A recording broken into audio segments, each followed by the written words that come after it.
தெரிவிக்கிறது. அவருடைய இசை தாள அறிவை புலப்படுத்துகிறது. இப்படி பல பல பாடல்கள் இன்னும் இன்னும் துய்க்க துய்க்க இன்பம், உள்ளே செல்ல செல்ல இன்பம் தான். இவற்றில் ஓரிரண்டை கோடி காட்ட என்னால் முடிந்தது.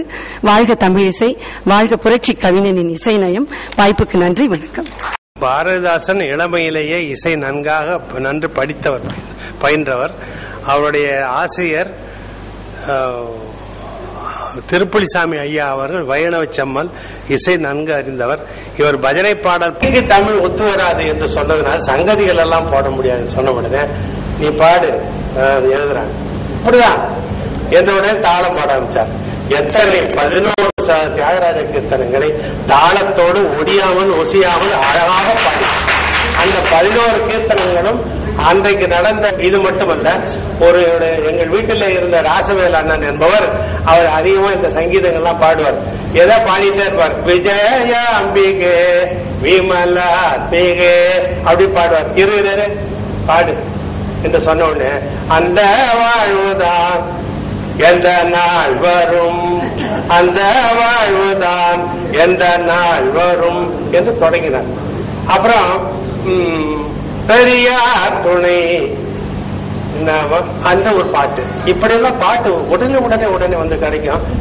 அது மட்டுமல்ல, எங்களை பாட வைத்தும் பாட்டினை கற்றுக் கொடுத்தும் நாங்களும் பாட வேண்டும் என்று விரும்பியதால் தான் துன்பம் நேர்கையில் போன்ற பாடல்கள் உருவாகின என்பதை நான் தெரிவித்துக் கொள்கிறேன். இன்றைக்கும் எங்கள் உள்ளத்தில் ஒரே ஒரு தவறு நடந்தது. அந்த சில படங்களிலே அவர் இசைத்த அந்த சொன்ன அந்த தோரணை, அந்த கருத்தை எதை புலப்படுத்த வேண்டும் அது புலப்படுத்தாமல் போய்விட்டது.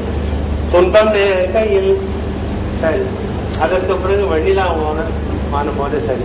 இதுல பெற்றோர் ஆவல் என்பதை விட்டு பாவம் என்று சொல்லுகிறோமே, அது சொல்லோடு இணைந்து வருவதுதான் பாவம் என்ற கருத்தரை சொல்லி இந்த வாய்ப்புக்கு நன்றி. தலைவர் உள்ளிட்ட அவையோருக்கு வணக்கம். வாழ்வினில் செம்மையை செய்பவள் நீயே, மாண்புகள் நீயே, எந்த வீட்டாயே. வாழ்வினில் செம்மையை பாவேந்தரே போட்ட மெட்டு, பூமியில் மானிட ஜென்மமெடுத்தது. இது பாவேந்தருடன் நேரடியாக பழகிய என்னுடைய ஆசிரியர் விபாகா சுந்தரையா அவர்கள் சொன்னது. பாவேந்தர் அவருடைய காலத்திலே பல பாடல்களுக்கு விட்டம் வைத்திருக்கின்றார். இந்த செய்தியை கூறி என்னுடைய கட்டுரைக்கு வருகின்றேன். எனக்கு முன்பு கட்டுரை வாசித்த பேராசிரியர் அம்மையா அவர்கள் மிக அழகாக ஒன்று சொன்னார்கள். தொழிலாளர்களை பற்றி பாடிய பாவேந்தரை போல யாருமே பாடுவதில்லை. ஏனென்றால் அவர் பொது உடைமைக்காரர். பொது உடைமை என்றால் குழு மனப்பான்மை என்பது முக்கியமான. புதியதோர் உலகம் செய்வேன் என்று அவர் பாடவில்லை. அம்மையார் அருமையாக சொன்னார்கள், செய்வோம், கெட்ட போரிடும் உலகத்தை வேறுடன் சாய்ப்போம். அதுதான் இந்த குழு மனப்பான்மை தான். அதை பற்றி தான் என்னுடைய கட்டுரை அமைந்திருக்கின்றது. எனக்கு முன்பு பேசிய அம்மையார் அவர்கள் அருமையாக எடுத்துக் கொடுத்தது, அவர்களுக்கு நன்றி. நம்முடைய முதல் நூல், மூல நூல் நமக்கு தொல்காப்பியம். அந்த தொல்காப்பியத்தை நாம் இதுவரை ஒரு இலக்கண நூலாகத்தான் பார்த்து வந்திருக்கின்றோமே தவிர அதில் இசை எந்த அளவு இருக்கிறது என்பதை பற்றி நாம் அவ்வளவாக ஆய்வு செய்யவில்லை. என்னுடைய ஆசிரியர் விபாகா சுந்தரையா அவர்கள் தான் முதலில் தொல்காப்பிய இசைக்குறிப்புகள் என்ற ஒரு நூலை கொண்டு வந்தார்கள்.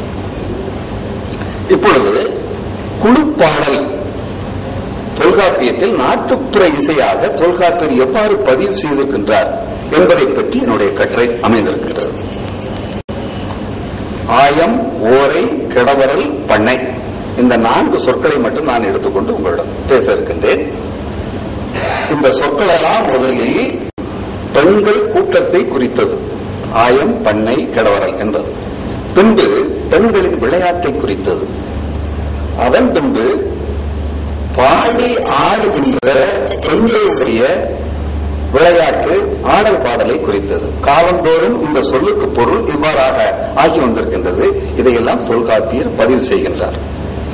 தமிழ் மொழியை 3 மொழிகளாகவே நாம் சான்றோர்கள் வகைமைப்படுத்தியுள்ளனர். அவ்வாறாக கூத்துத்தமிழ், இசைத்தமிழ், இயல்தமிழ் என்று பாகுபடுத்தி இருப்பினும் 3 தமிழ்களும் ஒன்றுடன் ஒன்று பிணைப்பு கொண்டுள்ளதை மிக எளிதில் அறியலாம். அதான் முக்கியம். நான் ஏற்கனவே இப்போ முந்தா நாள் அமர்வுல சொன்னேன், எல்லா நாடுகளிலும் நாடகம் இருக்கு, இசை இருக்கத்தான் செய்யுது. தமிழர்கள் மட்டும் என்ன முத்தமிழ் சொல்ல என்ன பொருள் அதற்கு? இதை போன்ற ஒரு பிணைப்பு கொண்டது நாம் எங்கும் பார்க்க முடியாது. அதான் முக்கியமானது. கூத்தில் இயல், கூத்துல இயல் எப்படி வரும் சொல்றேன், உரைப்பாட்டு, உரைநடை பேச்சு. கூத்தில் இசை எப்படி வரும், இசைப்பாட்டு, தாளமில் ஒரு சுத்தானம் சொல்றது, ஓதுதல், சாண்டிங் அப்படிங்கிறது. இசையில் இயல், உரைப்பாட்டு மடை. இசையில இயல் வரும், பேச்சு வரும். கருத்து பாடல் கூட அப்படித்தான். ஏனோ என எழைத்தாய் மடமானே அந்த பாட்டுல நீங்க பார்த்தீங்க அப்படின்னா சரி, அதில் சென்று யாரும் விசாரிப்போம் முடியும். உரைநடை பேச்சு. கூத்துல இசை வரும், இயலும் வரும். அதுதான் தமிழ் என்பது. அவ்வாறுதான் நாம் அதற்கு பொருள் கண்டுபிடிக்க வேண்டும். இந்த பிணைப்பை பற்றி அருமையாக நம்முடைய மதுரை காஞ்சி கூறுகின்றது. மன்றுதோறும் நின்ற குறவை சேரிதோறும் உரையும் பாட்டும் ஆட்டும் விரவி. இதுதான் முத்தமிழுக்கு இலக்கணம். மதுரை காஞ்சியில் உரையும் பாட்டும் ஆட்டும் விரவி. மக்கள் வழக்கு, தொல்காப்பியர் மக்கள் வழக்கு, இலக்கிய வழக்கு, இதில் ஏதோ மையம் ஏற்பட்டால் எங்கே சென்று காண வேண்டும் என்று சொல்கிறார்கள். மக்கள் வழக்கை காண வேண்டும் என்று கூறுகின்றார். அதுதான் முக்கியம்.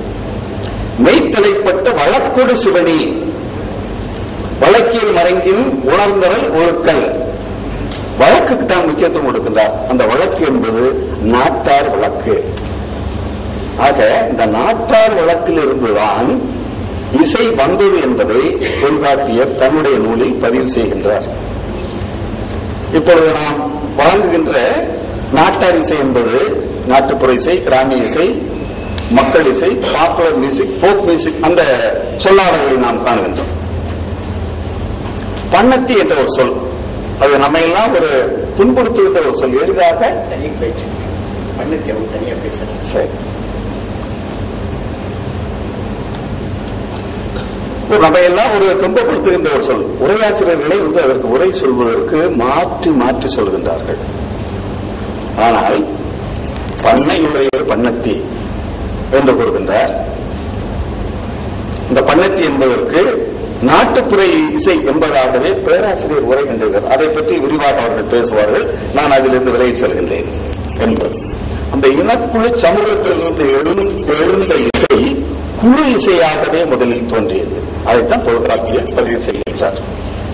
இந்த தனி இசை என்பதை விட குழு இசை என்பதே இனக்குழு இசையாக முதலில் தோற்றம் கொண்டிருந்தது.